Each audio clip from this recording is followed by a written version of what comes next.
Soyez le bienvenu avec moi, chers élèves, Ranatana, prof de français, avec un nouveau cours pour la classe de 11e, dossier numéro 5.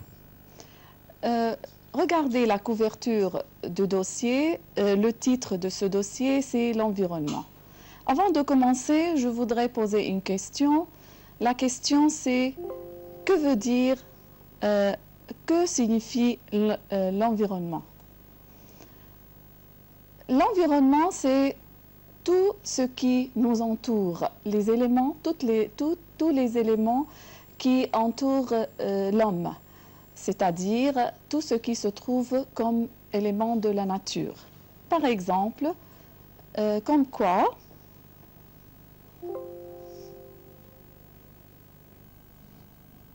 Et tous les éléments de la nature comme l'eau, le sol, la terre et aussi les espèces animales. Et ces éléments de la nature sont indispensables pour notre vie, pour la vie de l'homme et pour toutes les espèces animales. Nous allons parler d'un autre problème, d'un problème de la pollution. Et vous allez regarder des illustrations pour parler de ce problème très grave. Et pour parler de ce problème, je voudrais vous demander d'ouvrir la page 64. Vous allez regarder, s'il vous plaît, avec moi.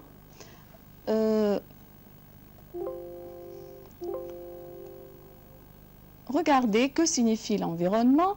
L'environnement, c'est-à-dire tout ce qui nous entoure dans la nature, comme l'eau, comme l'air, comme les espèces, et aussi la forêt et le sol. Maintenant, regardez cette illustration. Cette illustration indique qu'il y a beaucoup de pollution, et cette pollution due à l'industrie et des usines. De ces usines, il provient des fumées, des gaz toxiques et aussi des gaz toxiques. Maintenant, regardez aussi, c'est la deuxième illustration. Qu'est-ce qu'il y a? Il y a ici la forêt et le phénomène de la destruction de la forêt. Cette destruction est due aussi de l'industrie et des activités humaines. Cette industrie, on coupe les arbres et pour fabriquer peut-être des meubles, peut-être des papiers. Un autre problème, regardez ici, nous avons la terre qui souffre. Et souffre de quoi? Peut-être de la pénurie de l'eau, peut-être de la pollution de l'eau, et ce qui provoque que même les plantes, les espèces végétales souffrent aussi de ce problème. Quelle est la conséquence? Regardez pourquoi cette pénurie de l'homme, pourquoi cette pénurie? Cette pénurie est due à la pollution de l'eau. Pourquoi? Parce que les usines et les activités industrielles causent ce problème. Elles jettent les déchets, les matières toxiques dans les cours d'eau. Regardez le cinquième élément qui se trouve, c'est l'élément des espèces animales qui souffrent de la pollution. La pollution due aussi à l'industrie. Donc, après avoir toutes ces illustrations, la question se pose, c'est quoi? C'est est-ce que notre nature, est-ce que notre environnement est menacé? La réponse doit être bien sûr que oui. Maintenant, vous allez regarder, on va faire une petite résumé à ce que nous avons déjà parlé. Ce qui menace notre environnement, c'est quoi? Tout d'abord, la pollution. la pollution qui est due à l'industrie et ce qui menace l'homme et toutes les espèces dans la nature, soit végétale, soit animale. Regardez la deuxième cause. Ce qui menace, c'est les produits chimiques. Troisièmement, les matières toxiques. Et quatrièmement, on peut dire que l'industrie, c'est la cause principale de ce problème. Et les gaz nocifs qui proviennent de l'industrie et des usines. Maintenant, après cette début, je voudrais poser une question. Est-ce qu'il y a une solution? Est-ce qu'on peut trouver une solution possible à tous ces problèmes? Bien sûr que oui. Regardez la page 64. Vous allez trouver 3 images qui nous donnent l'espoir. Quel espoir nous avons? On peut utiliser l'énergie solaire et aussi on peut utiliser dans cette illustration, on peut voir qu'on peut utiliser l'énergie du vent et à la fin, ici, on peut, pour ne pas jeter les déchets et pour ne pas laisser les déchets comme ça, on peut utiliser le système de recyclage de toutes les matières toxiques qui ne peuvent pas être digérées. Maintenant, je vous demande quelque chose. Regardez, vous avez une petite tâche. Écoutez le document sonore et puis remplacez la grille suivante. Écoutez, s'il vous plaît. Dossier 5. Bonjour, je suis journaliste de la revue Éco-Vert. Aujourd'hui, notre interview portera sur l'environnement avec l'écologiste M. Montfort. Alors, M. Montfort, tout le monde sait que la pollution menace gravement nos sources de nourriture et l'eau potable. Comment faire pour les préserver? Tout ce que nous mangeons et nous buvons provient de la nature. Donc, pour continuer à avoir une eau et une nourriture saines en quantité suffisante, il ne faudrait pas jeter les produits chimiques dans les rivières et les mers. Et comment pensez-vous protéger la qualité de l'air qu'on respire? L'air est absolument indispensable à notre survie. Pour protéger sa qualité, les industriels devraient veiller à ne pas polluer notre atmosphère avec les matières toxiques et les gaz nocifs. Comment préserver ce qu'on appelle la biodiversité?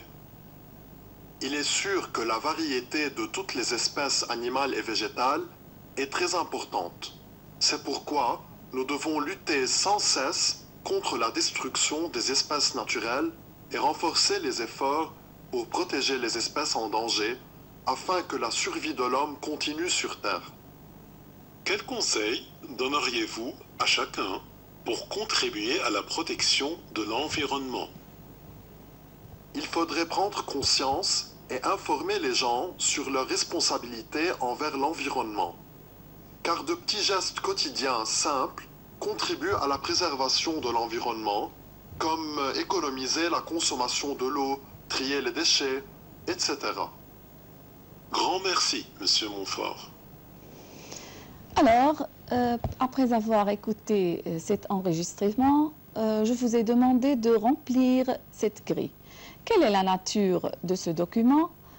Bien sûr, la nature de ce document, c'est quoi? C'est un interview pour une revue qui s'appelle Vert Éco. Maintenant, quels sont les personnages? Les personnages, dans cet enregistrement, nous avons écouté 2 personnes. Les 2 personnes, ce sont le journaliste et un écologiste qui s'appelle M. Montfort.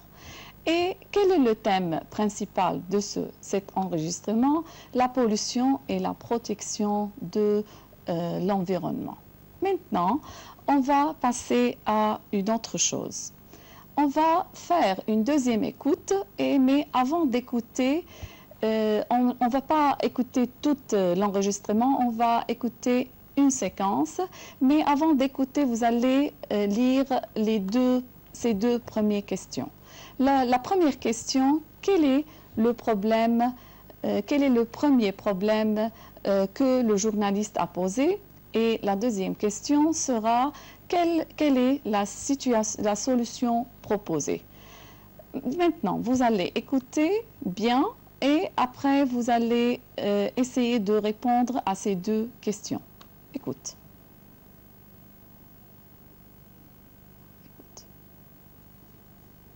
Dossier 5. Écoutez. Bonjour, je suis journaliste de la revue Écovert. Aujourd'hui, notre interview portera sur l'environnement avec l'écologiste M. Montfort. Alors, M. Montfort, tout le monde sait que la pollution menace gravement nos sources de nourriture et l'eau potable. Comment faire pour les préserver? Tout ce que nous mangeons et nous buvons provient de la nature. Donc, pour continuer à avoir une eau et une nourriture saines en quantité suffisante, il ne faudrait pas jeter les produits chimiques dans les rivières et les mers. Maintenant, quel est le premier problème que le journaliste a posé?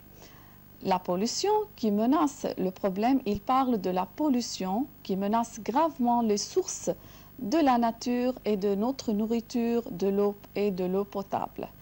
Quelle est la solution proposée? La réponse doit être, il ne faudra pas jeter les produits chimiques dans les rivières et les mers. Maintenant, on va écouter une deuxième séquence. C'est mais avant d'écouter, quand même, on va voir deux questions. La première question, comment protéger la qualité de l'air qu'on respire et comment préserver la biodiversité? Écoutez et puis essayez de répondre à cette question. Écoute. Et comment pensez-vous protéger la qualité de l'air qu'on respire? L'air est absolument indispensable à notre survie. Pour protéger sa qualité, les industriels devraient veiller à ne pas polluer notre atmosphère avec les matières toxiques et les gaz nocifs. Comment préserver ce qu'on appelle la biodiversité? Il est sûr que la variété de toutes les espèces animales et végétales est très importante. C'est pourquoi nous devons lutter sans cesse contre la destruction des espèces naturelles et renforcer les efforts pour protéger les espèces en danger afin que la survie de l'homme continue sur Terre. Voilà. Quelle est la réponse pour la première question? La réponse doit être que les industriels devraient veiller à ne pas polluer l'air avec les matières toxiques et les gaz nocifs. Comment préserver cette biodiversité? Tout le monde, chaque personne doit lutter contre la destruction des espèces naturelles, animales et végétales. Maintenant, on passe à la troisième séquence d'écoute et comme d'habitude, vous allez répondre à ces deux questions. La première question sera quel conseil l'écologiste a-t-il donné? Et deuxième question, est-ce que le journaliste a précisé quelques gestes pour la préservation de l'environnement? On va écouter et répondez s'il vous plaît. Écoute. Quel conseil donneriez-vous à chacun pour contribuer à la protection de l'environnement? Il faudrait prendre conscience et informer les gens sur leurs responsabilités envers l'environnement. Car de petits gestes quotidiens simples contribuent à la préservation de l'environnement, comme économiser la consommation de l'eau, trier les déchets, etc. Grand merci, Monsieur Montfort. Voilà.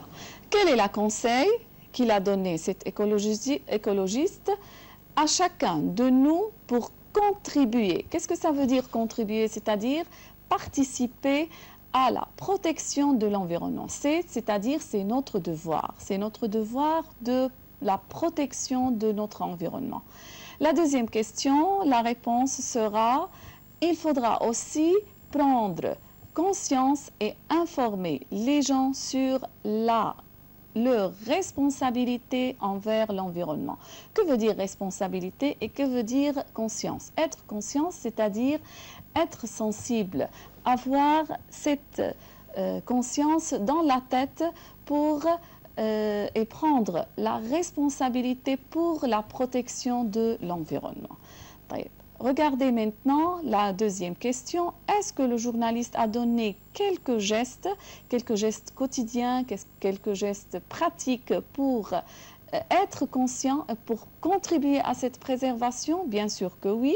Il a dit économiser. La première geste, tout le monde doit économiser la consommation de l'eau et deuxièmement, trier les déchets. Maintenant, on va passer à la page 65 et regardez maintenant, vous allez une tâche. Cette tâche, vous allez associer les problèmes aux solutions. Regardez ici dans cette côté, il y a trois problèmes. Le problème de la pollution de l'eau, la pollution de l'air et ici la disparition de la biodiversité. Mais qu'est-ce que ça veut dire la biodiversité? La biodiversité, c'est-à-dire la variété de tous les éléments de la nature qui se trouvent dans notre terre. On doit préserver cette biodiversité sur notre terre. Mais maintenant, regardez qu'est-ce que vous allez faire. Nous avons le problème. Le problème, c'est la pollution de l'eau. Et ici, nous avons la solution. Quelle est la solution? Quelle est la solution pour la pollution de l'eau? Ici, nous avons toutes les solutions possibles. Maintenant, regardez la pollution de l'eau. La solution, ne pas jeter les produits chimiques dans les fleuves. Le deuxième problème, c'est la pollution de l'air. Nous avons deux solutions possibles. Ne pas polluer avec les matières toxiques, ne pas polluer avec les gaz. Maintenant, le troisième problème, la disparition de la biodiversité. Qu'est-ce qu'on doit faire comme solution? On ne doit pas détruire les espèces naturelles et protéger toutes les espèces en danger. Maintenant, on passe à une autre activité, s'il vous plaît. Passez avec moi. Regardez. C'est à vous maintenant de répondre à cette question. De quel problème écologique souffre votre ville ou pays? Parlez-en à vos camarades de classe et demandez-leur ce qu'ils proposent comme conseil. Notre ville, par exemple, Damas, de quoi elle souffre? Je pense qu'elle souffre de la pollution de l'eau et de la pollution de l'atmosphère, comme tous les pays. Maintenant, à vous la réponse de trouver quelques mots et dire quels conseils que vous pouvez donner. Maintenant, on passe à une autre activité. On passe à l'expression orale et on reste dans le même thème, le thème de l'environnement. Regardez maintenant la page 66. Regardez ici, qu'est-ce qu'il y a? Il y a une tâche à faire. Qu'est-ce que vous allez faire? On demande de relier les messages d'avertissement aux problèmes qui correspond. Qu'est-ce que ça veut dire message d'avertissement? Regardez ici ces images. Ces images indiquent quelques avertissements. Que veut dire le mot avertissement? Avertissement indique que ce sont des petits mots qui rendent toutes les personnes conscientes à un problème. Comme ici par exemple, regardez, nous avons ici un grille et nous avons plusieurs problèmes. Regardez, le premier, le problème de la surpêche. Surpêche, c'est-à-dire les poissons, la pêche excessive des poissons. Deuxième problème écologique aussi, c'est la pollution d'eau potable et aussi l'incendie de forêt, la pollution du sol, le fond de la glace. Qu'est-ce que vous allez faire maintenant dans cette page? Vous allez lire ces avertissements et relier chaque avertissement avec le problème. Par exemple, dans la première avertissement, préserver pour manger. Qu'est-ce qu'on doit préserver? Bien sûr, les poissons. Si on a exploité, on a exercé la pêche excessive sur ces espèces, on va disparaître. Maintenant, la deuxième avertissement, votre cigarette pourrait me faire disparaître. Qu'est-ce que ça veut dire? C'est-à-dire, c'est une menace pour la forêt. Et la troisième, demain, je ne trouverai pas de place pour vivre, c'est-à-dire c'est dans les ours, et je ne suis plus ni transparent ni pur, c'est la pollution de l'eau bien sûr, et je n'arrive pas à digérer les bouteilles en plastique. Qu'est-ce qu'il y a ici? Vous allez relier ces messages avec cette grille. Regardez maintenant quelle est la bonne réponse. L'avertissement numéro 1 indique la surpêche. L'avertissement numéro 4 indique le problème de la pollution de l'eau. L'avertissement numéro 2 indique le problème de l'incendie de forêt. Et la pollution du sol indiquée par l'avertissement numéro 5, le fond de la glace indiqué avec l'avertissement numéro 3. Maintenant, après cette tâche, on passe à une autre tâche. C'est la tâche la plus importante dans cette page. Dans la page 67, s'il vous plaît, vous avez ici, nous allons lire ensemble la consigne. Un groupe de jeunes de votre quartier a annoncé une activité solidaire ayant le slogan suivant. Qu'est-ce que ça veut dire, slogan? Le slogan, ce sont des petits mots qui montrent l'objectif d'une activité, de n'importe quelle activité. Ici, nous avons une activité solidaire et nous avons un slogan. Le slogan indique notre objectif par des petits mots. Regardez notre slogan. Le slogan, la protection, dit la protection de l'environnement et la responsabilité de tout. Qu'est-ce que ça veut dire ça? Comment on peut expliquer ce slogan? Qu'est-ce qu'on doit faire face à ce slogan? Regardez les illustrations qui se trouvent autour de ce slogan. Regardez, il y a l'énergie renouvelable, il y a les vélos, il y a aussi le recyclage, les ampoules écologiques et les poubelles ici qui se trouvent en haut du slogan. Donc, à vous maintenant à produire à me dire. C'est à vous maintenant d'expliquer ce slogan en donnant des exemples, montrer comment vous pouvez contribuer comme citoyen à la protection de votre environnement. Je pense que la solution sera très simple. La première solution, le premier conseil, je peux dire utiliser le vélo mieux que la voiture.